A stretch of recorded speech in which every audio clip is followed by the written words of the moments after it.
Hi guys, what is going on? I thought it would be a completely brilliant idea to shine the light on Tanzanian people and their businesses. So I'm here with my first guest, Dickson. Hi Dickson, how are you? I'm good. Good. Why don't you tell everybody what exactly that you do and what is your business here? Okay, actually my business here, I am teacher. I'm teaching Swahili for all people, starting from beginner, intermediate, and advanced course. Yes. And actually, Dickson was my Kiswahili teacher and still is my Kiswahili teacher. And he has taught me so much. And every time that someone has a consultation with me, I always recommend Dickson. I think you are a brilliant teacher. He goes very pole, very slow. Even if you don't know, because sometimes, like, I've had sessions where I've cried because I could not say particular words and stuff, and he is so patient. And everyone that I've recommended Dickson to and had sessions with, they've been completely happy, Yes, with your service. What inspires you to start teaching Kiswahili? You say?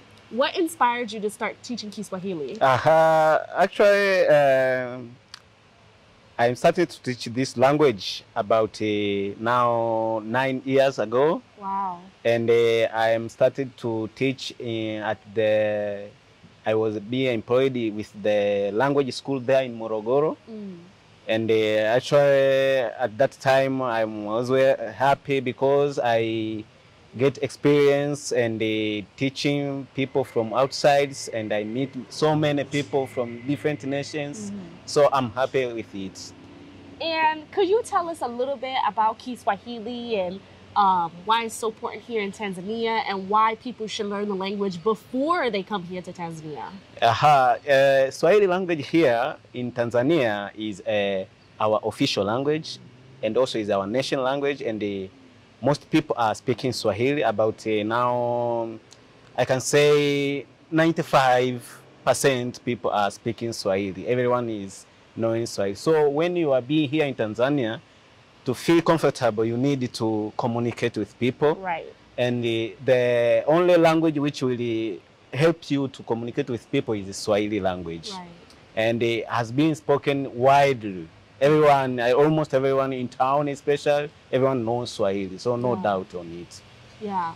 And the thing about it is, would you say how much of the population you think speaks English? Actually here, the population who speak English, not much. Not much. Low, yeah. Yeah. Because those people are speaking English are those who try to go higher in education levels. Right. And it's very low percent actually. Right. Not so we can say maybe I can say maybe 30% or 30%. yeah. So, and I know that a lot of people tend to say that one of their biggest hurdles with coming to Tanzania is the language barrier. Yes. It is like a very common thing. I hear that all the time. People are like, Jules, you know, the language barrier is so difficult. It's so difficult. It's so difficult. Yes. And this is why I highly recommend to start learning Kiswahili before coming to Tanzania. So what advice would you give to maybe somebody who's at home right now and plans on coming to Tanzania, but they think maybe they can come around just speaking maybe English or something like that? Those people who want to come to Tanzania, I advise them first to take a lesson for Swahili, because it will help them to feel comfortable at their day one, even they visit at airport. Okay? And when you have to know some Swahili words, a little bit like greetings, this will help you to feel very comfortable. Yeah. So I advise them to take some Swahili online courses are there. You can take a little bit before coming here. Yeah. At least you have some words. Yeah. Okay? So when you are here in Tanzania, now you will feel very comfortable, because people, when they see you are talking a little bit Swahili, they will feel very happy good with you. Yeah, it's true, because even when, you know, I see an elder person and I'm like, oh, shikamo, they like smile like, oh, wow. Like, yes. you know, kidogo Swahili, you know a little bit of Kiswahili, and it really makes people feel like you're trying to be, you know, meshed in between everybody else. And it really does make them so happy. Like, even we've been stopped by the police, and they're like, do you know Kiswahili? And I'm like, oh, kidogo. And they're like, oh, you know, Shem, you have to learn more Kiswahili. Yes, for you sure. know, like, it is so flattering to people. And what a lot of people don't even realize is, like, even as far as, like, when you come into immigration, like, they start talking to you in Kiswahili. And if you know, your process is just so much smoother, and you would just have such a smooth process when you come here to Tanzania. Yes, for So sure. for somebody who doesn't know any Kiswahili, how long do you recommend them to take classes before they come to Tanzania? Actually, for those people who don't speak Swahili At all, don't know nothing. They don't know nothing, I advise them to try to have a online class first, like a little bit, because we have, for instance, in my course, we have the course for very beginner. Right. And you do that through Zoom. Yes, which is very Zoom. important. Yes. Very important. You can do it through Zoom with Dickson, because that's how I started off. I started off doing it through Zoom. So even if you're in the US or you're in the UK or wherever you are, you can still reach Dickson on Zoom. Yeah, for sure. Yes, and we can take a Swahili little bit, and you will have some words which will help you, like greetings. So when you came here at your first day, will help you to understand some things which will help you to make you to live here comfortably. And how long you think, like, should they, maybe like 1 month before, like, how many sessions you think that, okay, you'll be able to tackle down? You should, I mean, I know everybody is different, but what would you recommend, you know, as soon as possible? Yes, soon as possible. If you need to start this language, I advise you to at least to have time, maybe like 2 hours or 3 hours per week. Okay. You can take it. Yes, will be enough for beginner. Okay. And will help you. We will make you practice, and we will talk some a little bit, and you will see. You will start talking before coming here to Tanzania. So how do you work with families? So like when a family wants to, you know, let's say the whole family is coming, mom, dad, and maybe 2 kids. How do you do like group sessions? Like, do you do them individually? Like, how does that work? How do you do that? Yes, I have experience on that to teach the family and the whole family. We have the course for children. So how do you deal with, like, let's say a family, like a mom and a dad and 2 kids, you know, because the level of adults and the level of children accept information differently. So have you worked with families before, big families who are all coming here? Yes, I work on it. And actually what we do, we have the separate course for babies and for parents. For parents is easy because we don't need to start to spelling, no, because they know. But for the kids, we need to start to learn alphabets in Swahili. Because English and Swahili alphabets in the pronunciation is different. So for them, we need them to start from the lowest stage to try to help them to pronounce Swahili words.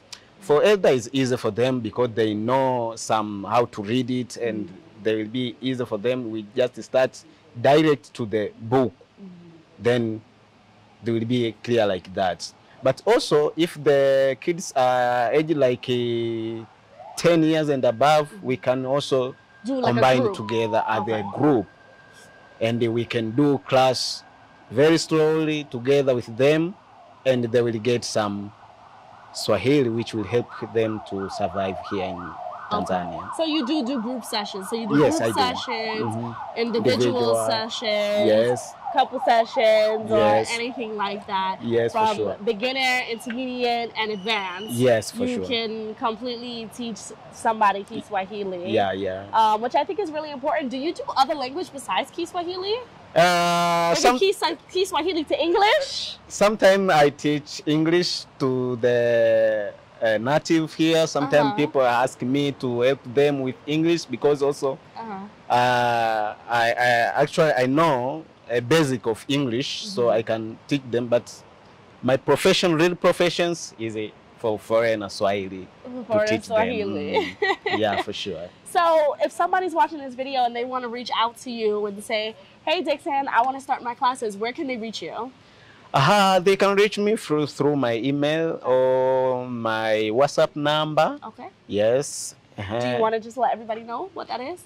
I can mention them number. Yeah, you can mention it, and also I'll put it in the description below so that way you guys could be able to reach Dickson. Okay. My number WhatsApp is plus 255 713 427 again 172.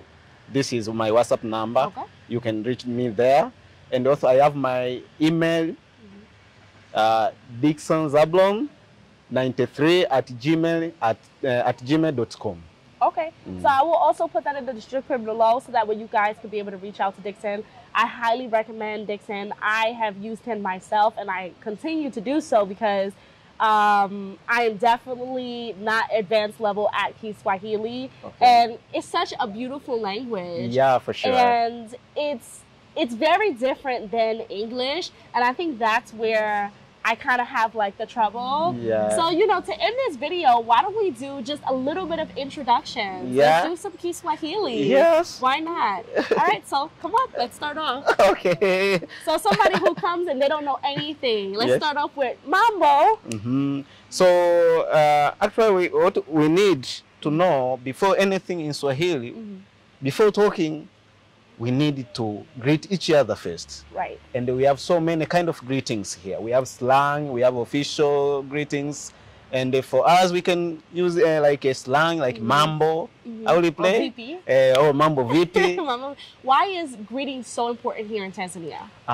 Greeting is very important before anything. Before any conversation, we need to exchange greetings first. Right. Doesn't matter what it's about. And in my course, the first class will be greetings. Yeah. Before any conversation, for instance, when you go to anywhere, before start talking, you need to communicate and to greet them first. It's a respect thing. It's a huge respect thing. Yeah, it's the part of our culture to greet each other before anything. Right. So, for instance, we are in the bus station there, and I sit with someone over me. Actually, I needed to greet him or her first, okay? And I walk in the streets, just walking around. I meet people there. I needed to greet them. Right. And this is the part of culture, because if I did not so, it means that if I get any trouble there, they will never help me because I did not greet them. Right. It's a respect thing. Yeah, like it's a matter of respect. Yeah. So try to greet people as much as you can when you are here in Tanzania. We greet people who we know, and also we greet people who we don't know. Yeah. So just say hello to everybody when you are here in Tanzania. And even one of the things that I've noticed is that even when people are angry at each other, they still greet each other before they argue. Yes, for sure. Yeah. Funny. I think that's so funny. And with greetings, there's so many different levels of greetings. Because there's greetings with somebody who's elder than you. Yes. There's greetings somebody younger than you. Yeah. So greetings there is on the same level as you. Yes. So how would you greet somebody that is older than you? The one who is older than me, I need to greet him with very respect. And we have kind of greetings, says shikamo. Shikamo is the kind of greetings which we greet elder, and make sure that the one who greets him or her shikamo is older than you. Right. Okay? And the reply will be marahaba. Okay? And then other conversation will take place there. Right. But when I meet like you, somebody the same age. Yeah, the same age, I can say mambo. Okay?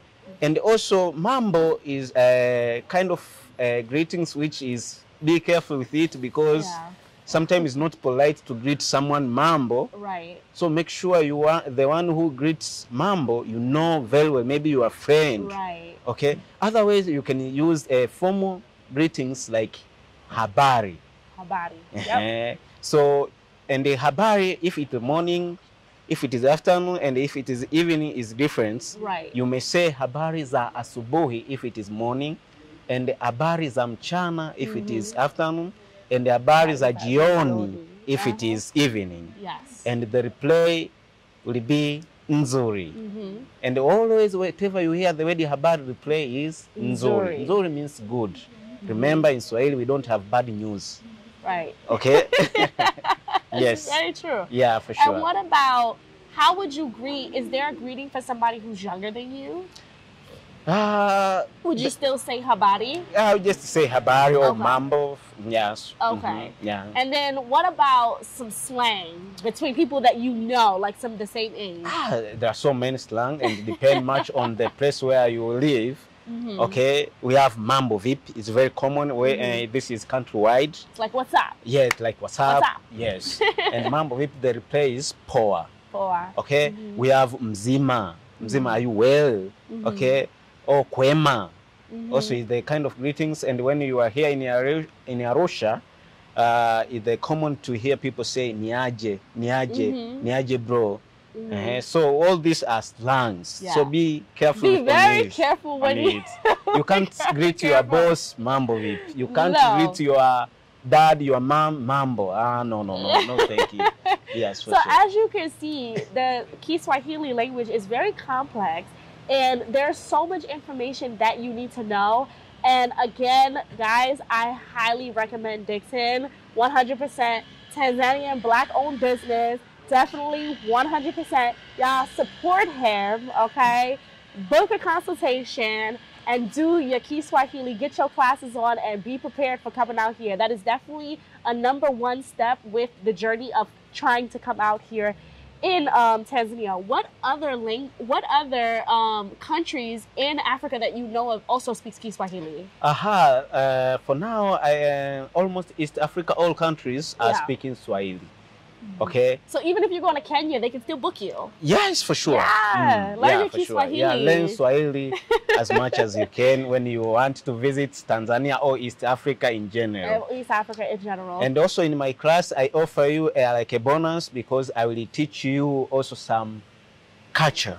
Yes. When you are here in Tanzania, you need to know some aspect of culture. Yeah. Because it's very important. Yeah, it is very important. Sometimes, as you know, that maybe the culture of Africa and Europe or America is very different. Very different. Yes, so in my class, I will teach you also culture.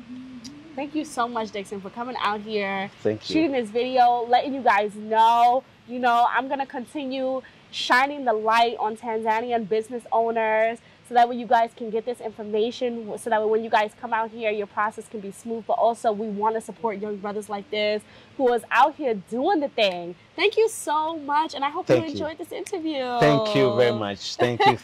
We'll see you later. What do you say when we say bye?